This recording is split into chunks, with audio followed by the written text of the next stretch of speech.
नमस्कार दोस्तों, वैदिक मंथन चैनल में आपका स्वागत। आइए एक डिबेट और सुनते हैं सांजनी सर का।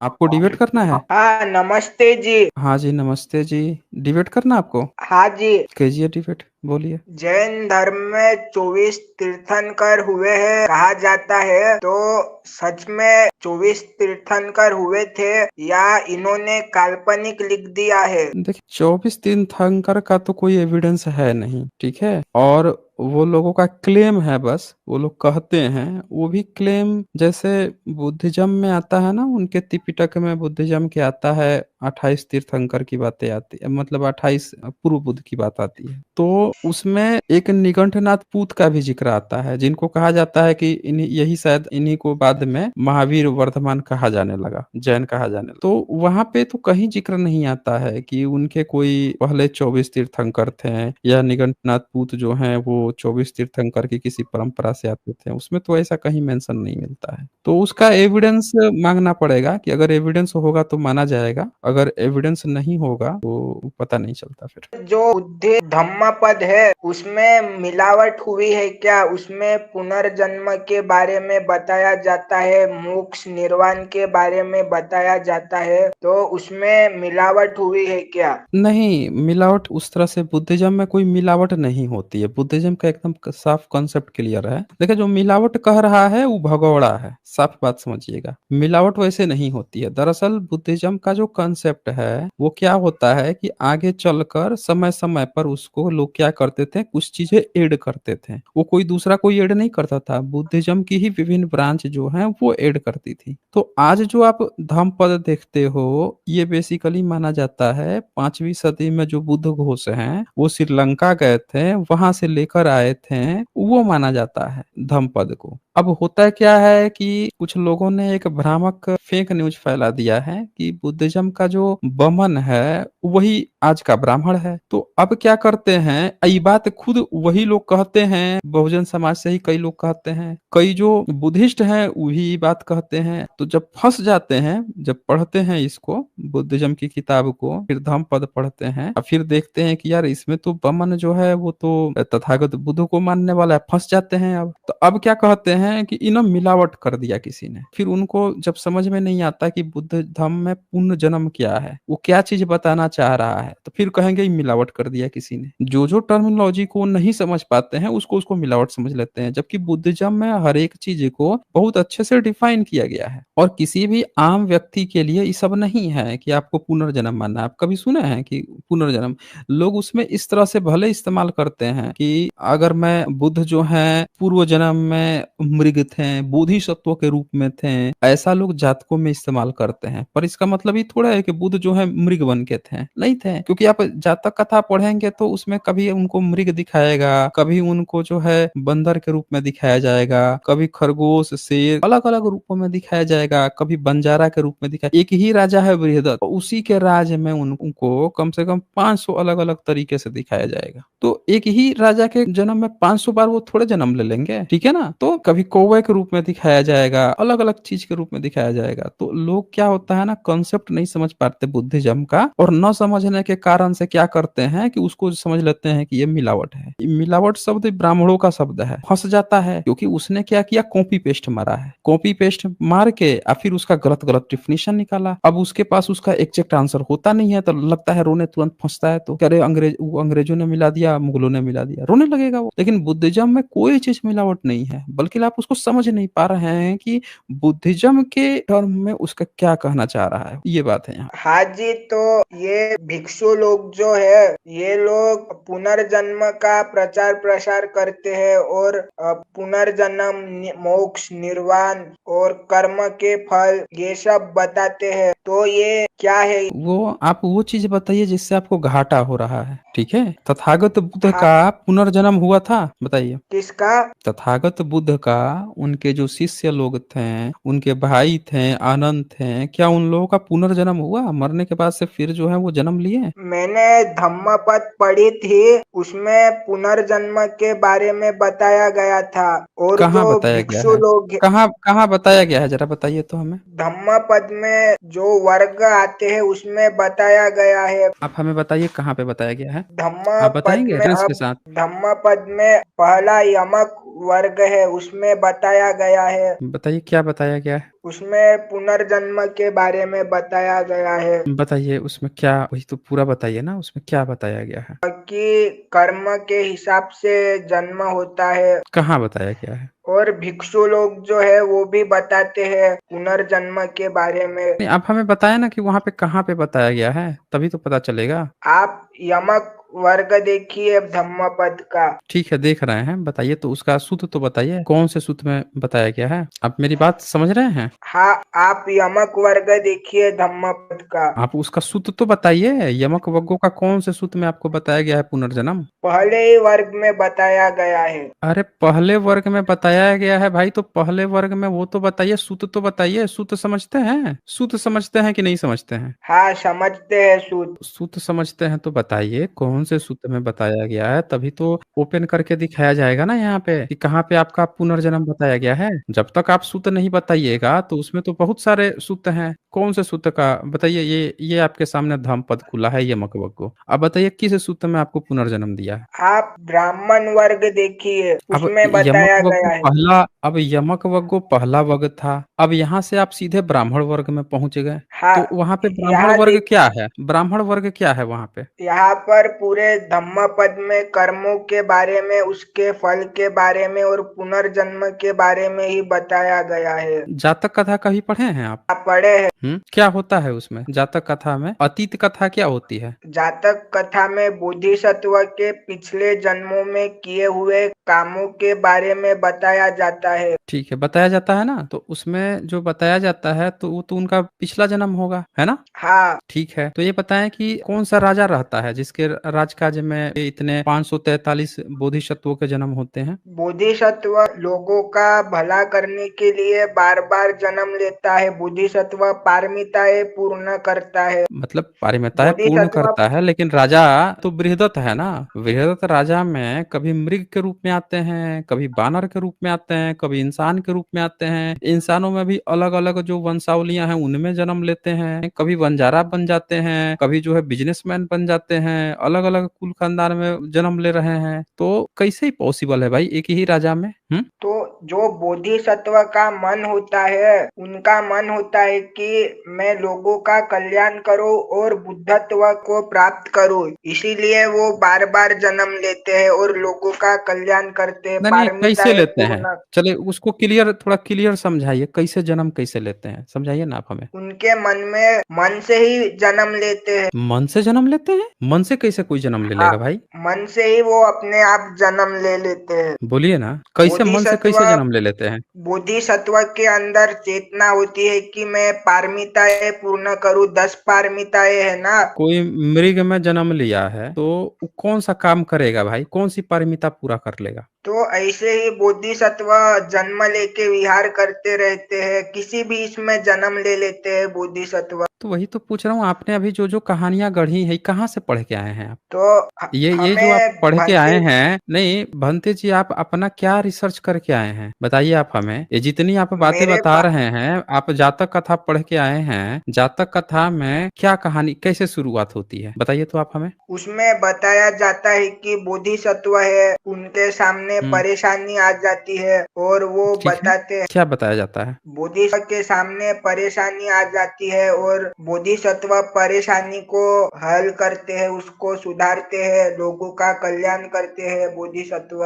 एक कल्याण करते हैं, आप तो बोल रहे हैं कि एक बोधिसत्व जो हो 10 परिमताएं पार करता है, ये करता है वो करता है, पता नहीं क्या कहानी सुना रहे हैं उस समय से। अब कह रहे हैं कि ये करता है वो करता है। देखें, एक बात आप समझिए अच्छे से। पहली बात, बुद्धिज्म में जो पुनर्जन्म जो आप समझ रहे हैं, वो पुनर्जन्म नहीं पूर्व जन्म की बात होती है। और पूर्व जन्म क्या है? पूर्व जन्म की कथा कही गई है, वो इसलिए कही गई है कि कोई भी व्यक्ति किसी कार्य में कहीं पे अटक गया है, फंस गया है, डर रहा है, घबरा रहा है, कार्य नहीं कर पा रहा है। जातक कथाओं का पूरा सारांश यही है। तो उसको भिक्षु संघ ने क्या किया कि उसको मोटिवेट करने के लिए, जैसे कहा जाता ना, अरे तुम कर लोगे, तुम्हारे पिताजी दादा जो है ना इतने गजब के बहादुर थे, तुम उनकी तरह बहादुर निकलोगे, उसको उत्साह बढ़ाना, उसका जोश बढ़ाना, ताकि वो उस काम को कर सके। तो पूरे जातक कथाओं में इस तरह से काल्पनिकता ली गई है और एक रियल घटना को मोटिवेट करने के लिए जोड़ दिया गया है कि पहले एक घटना उसको सुनाई जाएगी और बताई जाए कि ये घटना पहले की घटना है। फिर उस घटना में तथागत बुद्ध तो उस समय है नहीं, तो जो भिक्षु उस कहानी को बना रहा है उसको कहा जाएगा कि बुद्ध जो हैं उस रूप में थे, कभी मृग के रूप में थे, कभी बानर के रूप में थे, खरगोश के रूप में थे, अलग अलग रूप में बता दिया जाएगा।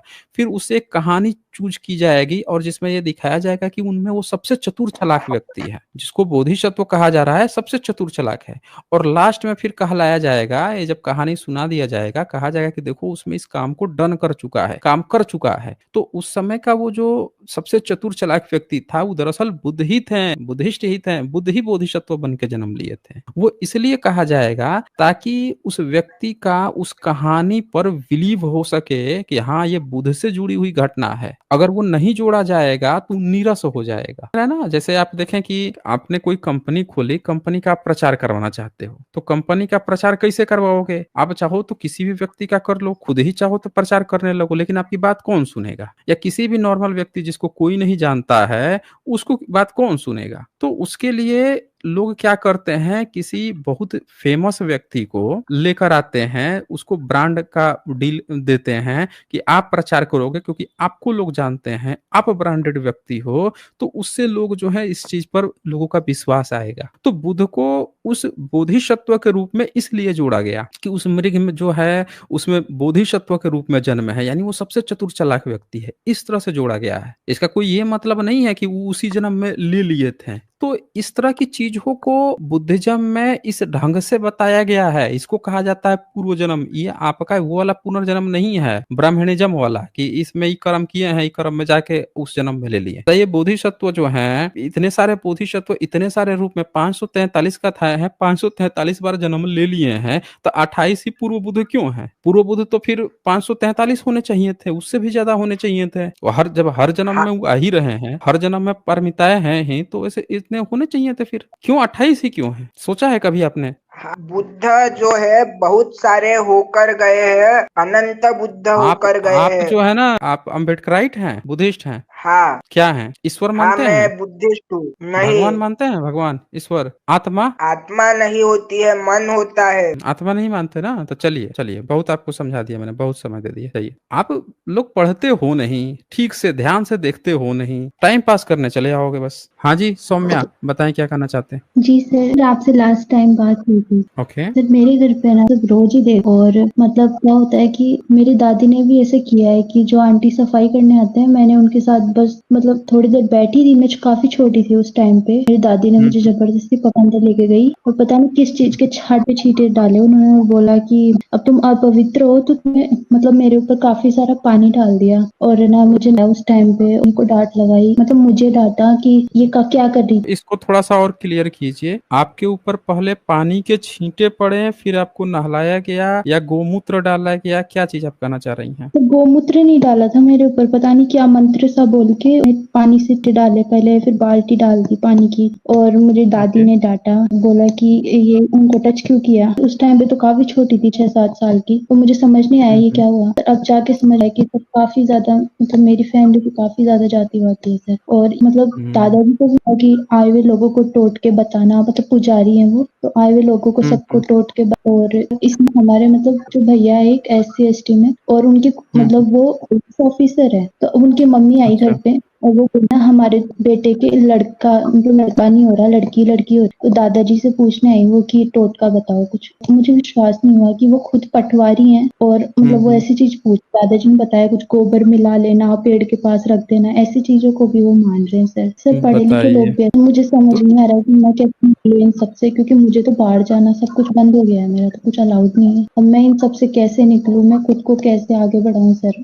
मेरी लाइफ कैसे ठीक करूं, इन सबसे दूर जाऊं थोड़ा। देखिए, बाहर निकलने का तो उसका अपना प्रोसीजर होता है ना, उस मतलब दोनों तीनों चीजें देख लीजिएगा, क्योंकि आपके फैमिली जो है ना वो अलग ढंग के हैं, तो अलग ढंग के हैं, तो उस हिसाब से बाहर जाने का पूरा एक प्रोसीजर होता है। आपको हर एक चीज उसमें चाहिए होती है ना, सारी डिटेल्स से लेकर आपका सारा बैकग्राउंड से लेकर हर एक चीज चाहिए होती है, तो वो आप देख लीजिएगा। बाकी आपकी फैमिली का आप देख लीजिए कि आपके फैमिली वालों का क्या है क्या नहीं है, क्योंकि इसमें जो है आपके फैमिली वाले जिस तरह से आप बता रही हैं, जिस तरह से हैं, उसमें आपको विशेष सावधानी बरतने की जरूरत है। और जहां तक रूढ़िवादिता है ब्राह्मणिज्म में, तो ब्राह्मण परिवार सबसे ज्यादा तो बाहर विदेशों में तो मुझे लगता है कि ब्राह्मणिकल सिस्टम ही गया है सबसे ज्यादा। जो आप देखेंगे बाहर में तो ब्राह्मणवादी ही लोग गए हुए हैं। विदेश जाने का भी सबसे ज्यादा फायदा यही लोग ले रहे हैं, ऐसा नहीं है कि उधर को नहीं जा रहे हैं, ये जा रहे हैं। पहले एक समय था जब ये समुद्र पार करने को इन्होंने बना रखा था कि भाई समुद्र पार कर देगा तो जाति से बहिष्कृत कर दिया जाएगा। गांधी को इन्होंने जाति से बहिष्कृत किया, इन्होंने तिलक को बहिष्कृत किया, फिर उन दोनों ने खूब गोबर और गोमूत्र खाए, खा खा के प्रायश्चित किया, प्रायश्चित कर करके फिर घर इनके ब्राह्मण संप्रदाय में वापसी की थी, इनके वर्णाश्रम में प्रवेश किया था। तो फिर अब जब इनको फायदा लग जाता है, जहां पे फायदा लग जाता है उसको वो थोड़ा सा एक्सटेंड कर लेते हैं। अब बाहर जाने में उसको हटा देंगे। अब इनको किस चीज से दिक्कत है? इंटरकास्ट मैरिज से दिक्कत है इनको। अभी भी ये जो छुआछूत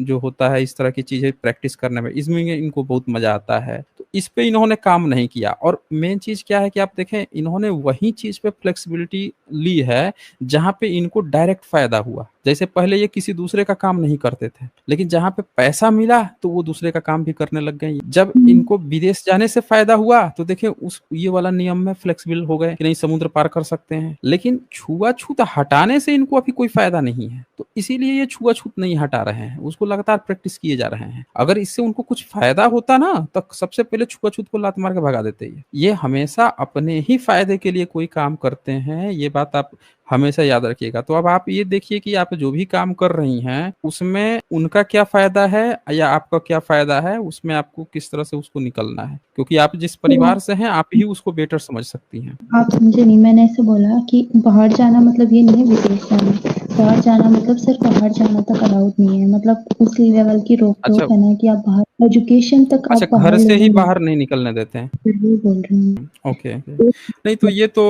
बहुत क्रिटिकल स्थिति है कि कोई भी फैमिली जो है अगर अपने लड़की को घर से ही बाहर नहीं निकलने दे रही है तो ये तो बहुत ही क्रिटिकल स्थिति है भाई। इतना तो पाबंदी नहीं होना चाहिए, इतना तो कोई पाबंदी नहीं लगाता है। आप ये मत पहनो, आपको मतलब यही पहनना है और फुल कपड़े पहनो। कोई आए तो गर्मी इतनी अक्सर यहाँ पे बोलते हैं नहीं फुली पैंट नहीं, आप वो भी नहीं पहन सकते। और आप बाहर तो मतलब आप जाओ तो इतनी ही दूर तक जाना है, इससे आगे तक अपने गांव के बाहर तो पैर ही नहीं रखना। और मतलब कहीं आप एजुकेशन भी आप बाहर से नहीं ले सकते, आपको बस घर पे ही रहना है। आपका होगा तो आपको एग्जाम जाके देना है, वो भी पापा के साथ में। ये तो मतलब बहुत ही वो है पेरेंट्स जो हैं। लेकिन आपको क्या लगता है, आपको इस तरह की कंडीशन में अगर आप इतने समय से रह रही हैं या आगे भी अगर रहती हैं, आपको क्या लगता है कि आप अभी तक क्या सोच पा रही हैं इस पर? कैसे इसको आप क्या सोचती हैं, कैसे इस पे बाहर निकलेंगी? सर मैं ये सोच रही हूँ कि अगर मैंने कोई जैसे तैसे निकाल लिया घर से ही तो शायद क्या पता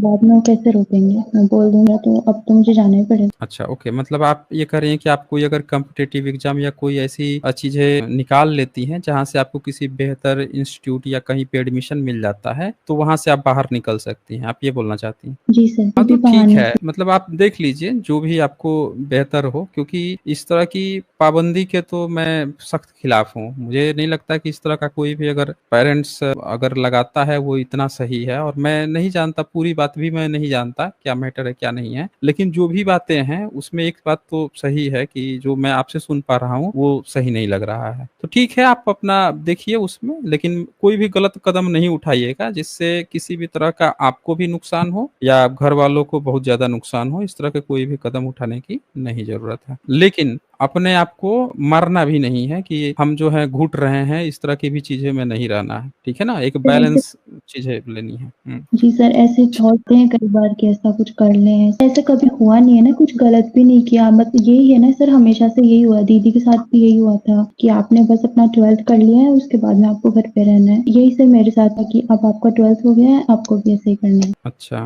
तो तो सर ये पता है और मैं उसके बाद से फैमिली में शादी विवाह हो जाएगा, फिर आपको अपने घर चले जाना है, ससुराल चले जाना है, यही होगा, यही ना? स्मृति जैसा लिखा हुआ है ना सर, उसको वैसा का वैसा ही फॉलो कर। अच्छा, ओके, मतलब कि जहाँ माता-पिता जहाँ आपकी शादी विवाह कर देंगे, जहाँ आपका रिश्ता कर देंगे, वहीं पे आपको चले जाना है, चुपचाप घर में रहना है, फिर वहाँ पे घर पे रहना है, यही ना? क्वेश्चन ओके, और आपको आज़ादी नहीं है अपना पार्टनर चूज़ करने की? सर कोई आज़ादी नहीं है, आप पार्टनर छोड़ो, आप अपना जो करियर है, आप क्या बनना चाहते हो, वो भी आप चूज़ नहीं कर सकते। ओके, क्योंकि आपको कुछ ये बनना है तो आपको उसके लिए कोचिंग तो लेना होगा, कुछ तो करना होगा, तो वो भी आपको सपोर्ट नहीं मिलेगा, आपको कहीं न कहीं से हुँ। देखना पड़ेगा, खुद वाले नहीं सपोर्ट करेंगे। नहीं तो ये आप जो है ना आप पढ़ाई कीजिए और बहुत सारे बच्चे जो हैं वो एजुकेशन में बहुत आगे गए हैं। देखिए किसी भी माता-पिता जो है अपने बच्चे को विशेषकर लड़की को लेकर अगर कोई पुराना कोई एक्सपीरियंस है, कोई खराब एक्सपीरियंस है पुराना तो उसमें वो बाहर नहीं निकलने देता है या कुछ इस तरह की चीज़ें करता है। पर मुझे नहीं लगता है कि अगर कोई एजुकेशन पर्पज़ से जा रहा है, पढ़ाई पर अगर ध्यान दे रहा है